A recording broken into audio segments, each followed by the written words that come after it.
Benedicto Ismael Camargo Dutra. Nasci na cidade de São Paulo, neste Brasil querido. Há longo tempo venho estudando a vida, os acontecimentos, e todos nós estamos percebendo que o mundo se acha um tanto conturbado, há muita turbulência e muitos se perguntam: o que se passa com o mundo? Tentaremos examinar um pouco, dar algumas respostas, e aqueles que tiverem informações complementares, por gentileza, encaminhem seus comentários, a fim de que possamos somar e entender exatamente o que vem se passando em nosso mundo. O planeta Terra, ele foi construído de uma forma muito especial, observando-se os acontecimentos, todos os fatores existentes, o funcionamento, a dinâmica. Logo percebemos que há uma lógica funcionando nisso tudo. É a lógica das leis da natureza, também chamadas leis da criação. A cada efeito há uma consequência, nada acontece sem causa, tudo tem a sua razão de ser. Então, qual a razão desse planeta Terra ser construído de maneira tão majestosa? Um detalhe pequeno podemos observar nas abelhas. Elas representam o símbolo da biodiversidade, ou seja, são uma variedade enorme de fatores de vida, de movimento, de tudo para possibilitar a vida. Então é muito importante nós pensarmos sempre nessas características, como a vida se tornou possível graças a tantos elementos que se interligam e que em ação conjunta vão propiciando as melhores condições e todos os elementos que necessitamos para a nossa sobrevivência. Mas, como dizíamos, o que se passa na Terra? Hoje observamos um aumento da miséria por várias regiões, há uma pressão enorme sobre a natureza, as coisas vão se tornando difíceis e é preciso tentar entender o que está se passando. Existem vários livros que tratam desta tragédia do aumento da miséria no planeta. Mas esses livros, eles também trazem um perigo, embora eles façam um contorno geral do que está se passando, eles mostram os efeitos e raramente examinam as causas da decadência da humanidade, que quis criar leis próprias sem observar as leis da natureza. Quando os seres humanos buscarem o conhecimento das leis da natureza, o seu funcionamento e as respeitarem, o viver tenderá a uma forma paradisíaca de vida, porque haverá compreensão, haverá o bom aproveitamento dos recursos, não haverá o desperdício, não haverá destruição.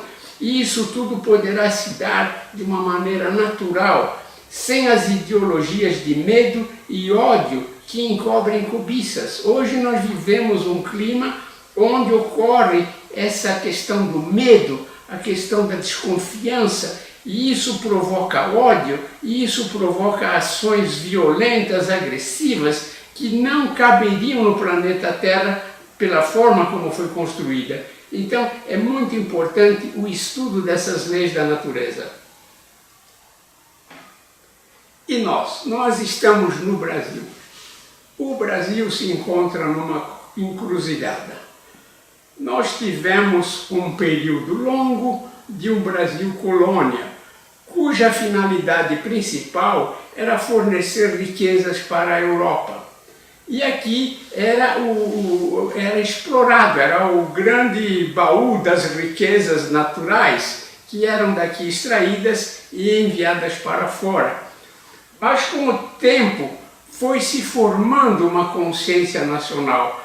Nós tivemos um grave problema porque por longo período o regime de trabalho escravocrata imperou, até que o imperador e a princesa Isabel deram basta nisto.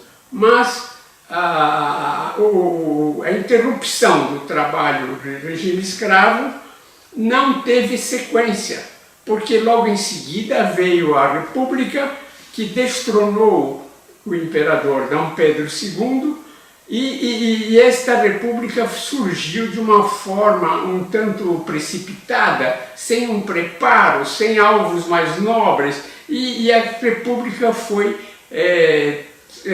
se atropelando pelas décadas, e o país não encontrou um caminho seguro de progresso. E hoje nós nos encontramos na encruzilhada. A situação em geral se agrava com o avanço das crises, dívidas, desigualdade, estagnação econômica. No entanto, a crise básica da qual todas as outras são filhas é a espiritual, ética e moral. Este é um quadro que vocês poderão observar às barras verdes. Ele foi compilado com dados do Banco Central pela empresa Nexo Jornal. Este quadro ele apresenta números que representam bilhões de reais e pega o período do ano de 2012 a 2017. Essas barras vão subindo, 300 bilhões, 400 bilhões, 530 bilhões, resultando numa soma astronômica de mais de 2 trilhões de reais, que representam os juros, os gastos com juros nesse período. É algo assim espantoso esse volume. Então o que decorreu disso aí? Decorreu um completo desequilíbrio das contas do país. Mas não só isso, houve também a maneira de administrar o país não muito adequada, não muito eficiente, com muitos desvios, com obras não prioritárias. E esta é a encruzilhada que nos encontramos hoje. Um país altamente endividado, com falta de muitas e muitas coisas, com problemas na educação, saúde. Então o Brasil se acha realmente numa encruzilhada e temos que buscar um caminho de progresso que tire o país da lama. Este grande desmazelo nas contas públicas que ocorre em vários níveis, desde Brasília, nos governos do Estado, nas prefeituras. Estes homens que dirigem estas unidades administrativas não poderiam ter permitido que por tão longo período essa dívida fosse crescendo a limites astronômicos. Então, não só no Brasil, mas de maneira geral, vivemos a era da incerteza, porque, acima de tudo, a falta de boa vontade. Com boa vontade, tudo se resolve. Temos de definir propósitos nobres e olhar atentamente para onde pisamos, pois até hoje tem havido assim muita displicência, não se levou com seriedade a importância da formação das novas gerações, a importância de formar do Brasil um local agradável para se viver.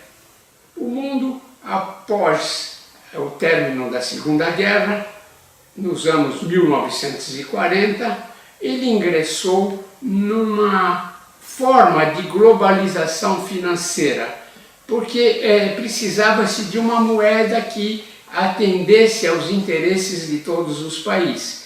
E nessa oportunidade, o dólar veio substituir a libra, que até então fora a moeda principal de comércio.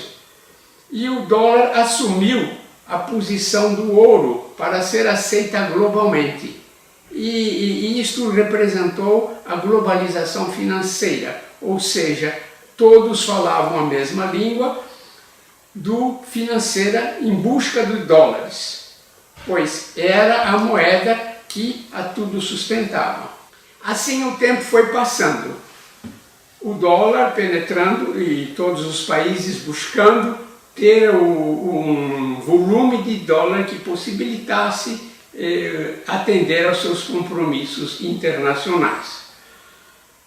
Com esta situação, alguns países descuidaram um pouco, enquanto que a China, após vários tropeços do comunismo e do socialismo, percebeu o caminho. O caminho seria de obter, através de uma atividade econômica, a possibilidade do ingresso de dólares em suas contas. E assim ela fez, ela aproveitou grande mão de obra ociosa que ela tinha, deu treinamento e foi se adestrando na produção de diversos produtos. Ela se tornou praticamente hoje a fábrica do mundo.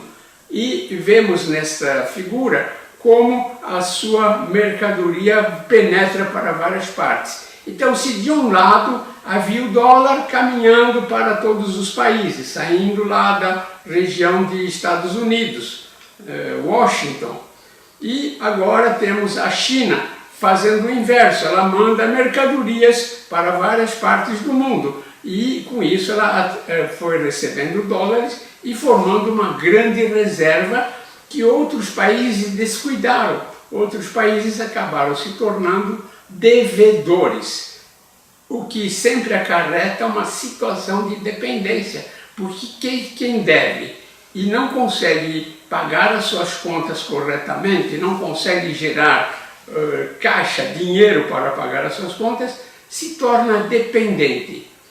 E nesta situação mundial, nós nos defrontamos com uma grave ameaça na situação da vida. Com o advento do capitalismo de Estado, estamos diante de um outro tipo de economia. Tudo precisa ser reexaminado para adequação, ou será muito difícil estabelecer equilíbrio nas relações de produção industrial e comércio entre os povos.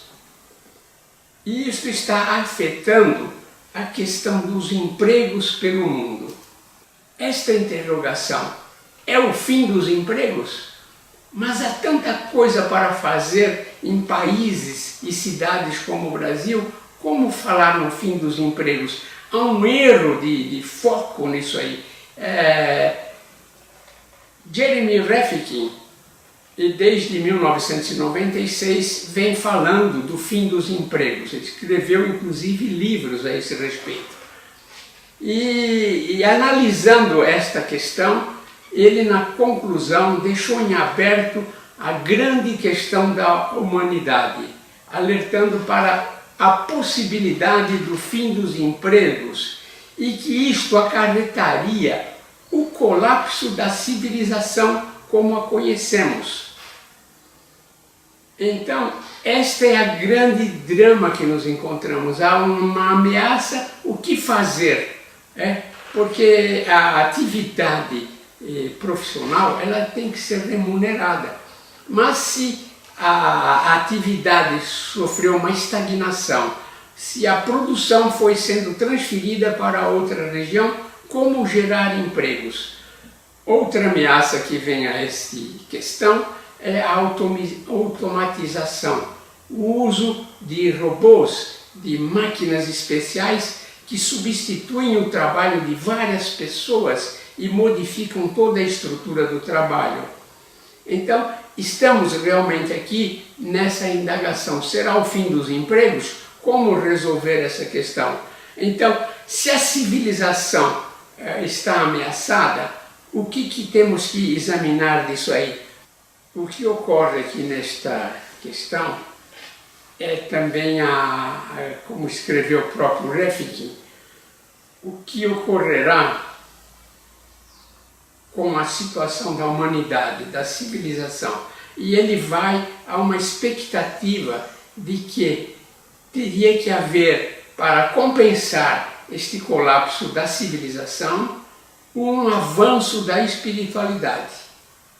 como um meio para que a humanidade possa superar seus conflitos, suas divergências e encontrar as soluções para que a civilização prossiga sempre numa rota de evolução, de aprimoramento, de melhora da qualidade de vida. Bem, estes eram alguns aspectos que queria apresentar hoje e explicar que de minha autoria existe o livro A Trajetória da Humanidade, que está disponível em e-book no Amazon.com.br. Estamos diante de um momento significativo da humanidade, porém as pessoas ainda permanecem travadas em suas crescentes dificuldades.